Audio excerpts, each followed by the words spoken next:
যে করতে পারে কল্পনার অতীত, বোঝা যায় বুঝাই।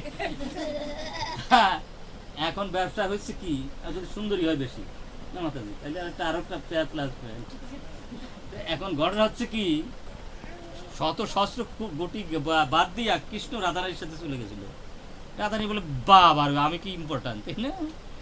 হাজার কোটি অনন্ত কোটি কপি ধুইয়া আমার দিকে ধাইছে। তখন বলছে কি আমি আর হাঁটতে পারি না, আমার একটু কাঁদতে উঠে। কৃষ্ণ বলছে ওরে বাবার, আমি কাঁদতে উঠে? আর জগৎ সংসারে সবাই যদি বউ কাঁদতে উঠে নিয়ে লাগে, তাহলে জগৎ তো শেষ হয়ে যাবে। তখন ভগবান তো মানে চালাকের শিরোমণি, তাই না?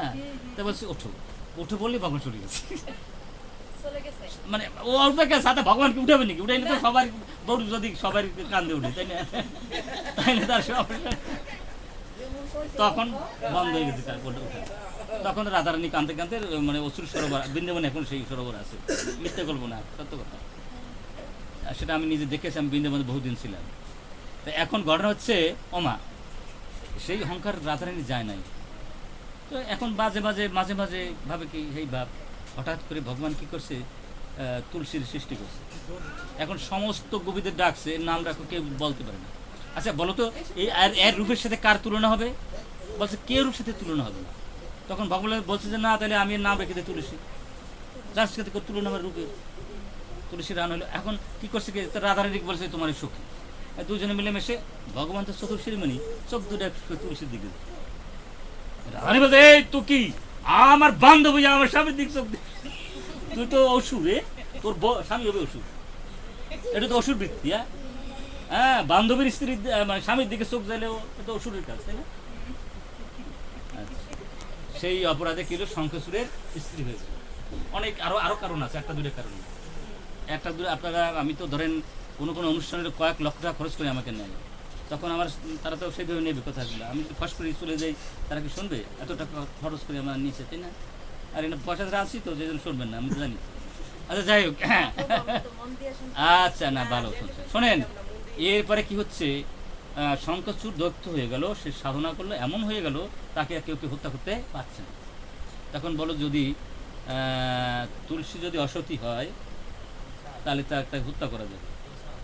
তখন পেল ভগবান শ্রীকৃষ্ণ কি করলেন, শঙ্খচূড় রূপে দিয়ে তার সাথে মিলন করলেন। তখন এক সময় বুঝতে পারছিল, পরবর্তী সময় বলে তুমি ঠাকুর কি করলা? বলেন না, আমি গুণাতীত, আমি রূপাতীত, আমি ধনাতীত, আমার স্পর্শে কেউ পবিত্র না। আমি যাকে স্পর্শে এত পবিত্র হয়ে যায়, যারা সর্বোত্তম পবিত্র সাধুরা সন্ন্যাসীরা, তারা প্রতিনিয়ত সকাল সন্ধ্যা পূজা দেবে, হরে কৃষ্ণ। আর যারা তোমাকে পূজা দেবে না, তারা ভক্তি ঘরের অধিকারী হতে পারবে না। তুলসী কৃষ্ণ প্রিয়সী, হ্যাঁ। তো সুতরাং তুলসীকে স্পর্শ, আর ভগবানের কোনো ই নেই, ইন্দ্রই নেই। আমাদের যেমন ইন্দ্র থাকে, তার কোনো ইন্দ্র নাই। গীতায় ভাগবত বলছে নির্গুণ অপি অজবক্ত প্রকৃতি সময় গুণেষ্ট বাধ্যতা। ভগবানের কোনো ইন্দ্র লাগে না সৃষ্টি করতে, আন্ডারস্ট্যান্ড? ভগবান চোখ দিয়ে সৃষ্টি করে, তাহলে তার রমণী লাগে না। তার এক টক্কা দিলে লক্ষ কোটি রমণী বাইরে, কিসের রমণ করবে, কিসের অসতি করবে? যারা প্রকাল্পের অসৎ, যারা শয়তানরা শয়তান ভাবে, বোঝা যায়? চোর যারা, চোর দেখলে করে চোর, যারা দেখবে এর ভাবে চোর। সাধু যারা দেখবে তার ভাবে সাধু। ভোর সাইডটাই হত্যা করিয়া একজন দৌড়িতেছে, হত্যা করিয়া, আর ভোর সাইডটা সাধু নতুন সাধু হয়েছে, স্নান করতে যাবে না, আরতি করতে দৌড়াচ্ছে। তো এখন ওই ডাকাত ভাবতেছে, ওরে ভাই ওই যে দৌড়াচ্ছে ওইটা নিশ্চয়ই আমার সে বড় ডাকাই, ও মাসে দুইটা নয় তো দৌড়েছে কেন? আর সাধু ভাবতেছে হাই হাই ওই যে দৌড়াচ্ছে নিশ্চয়ই আমার সে বড় সাধু, নই দৌড়েও কেন? সাধু ডাকাতকে বলছে সাধু, আর ডাকাত চোরকে বলছে মানে ডাকাত। ডাকাত সাধুরে বলছে ডাকাত, আর সাধু ডাকাতরে বলছে সাধু। যে যেমন তার ভাবটাই যেমন। যারা ওইটা বলতে চায় তারা পুরা কপাল গিয়ে, তাদের গীতার জ্ঞান নাই, ভাগবতের কোনো শাস্ত্রের জ্ঞান নাই, তাদের কপালে আগুন ধরছে মাত্র, এটা জানে না। দেখেন ভগবান বলছে নির্গুণ অপি, ভগবান প্রকৃতি পড়া, ভগবান হচ্ছে গুণাতীত, তার এই সমস্ত দরবার নাই। আমাদের কেন ভালো লাগে নারী পুরুষ? আমরা গুণের মধ্যে আছি বলে। কোনো নারীকে ভালো লাগে, কোনো পুরুষকে ভালো লাগে, আমাদের রমণ সুখ ভালো লাগে, কারণ আমাদের মধ্যে গুণের খেলা চলে বলে। যারা গুণাতীত তাদের গুণা নাই, তারা কিন্তু নির্গুণ অপি অজক্ত প্রকৃতি সত্য সত্য, আমার ওরা বন্ধু মানুষ মধ্যে টিকটিক। সুতরাং যিনি গুণাতীত তার এই সমস্ত নাই, তার কোনো ভোগের বাসনাই নাই, স্ত্রীই নাই, তারা কি ভোগ করবে? তার সমস্ত ইন্দ্রিয় তো একই রকম, কি কোন দিয়ে কি ভোগ করবে?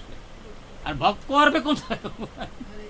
কিন্তু আমরা যারা ভোগবাদী, আমরা যারা চোর ডাকাই, তারা অন্যের চোর ডাকাই ভাবি, আমরা যে শয়তান অন্যের শয়তান ভাবি। হ্যাঁ এরে পুরা কপাল রে। সুতরাং যদি এটা কেউ করে থাকে, মহামূর্খ বলে করেছে, নির্বোধ বলে করেছে, বুঝলেন? সুতরাং তুলসীর মতো পবিত্র এই জগৎ সংসার কেউ নয়, যেহেতু ভগবান স্পষ্ট করেছে। আর ভগবানের দান করেই পাওয়া যায়, জ্ঞানই পাওয়া যায়, যদি স্পষ্ট করেই থাকে, তার মতো ভাগ্যবতী যে কেউ আর জগৎ বাস, যেহেতু মহাপবিত্র প্রশ্নই কি।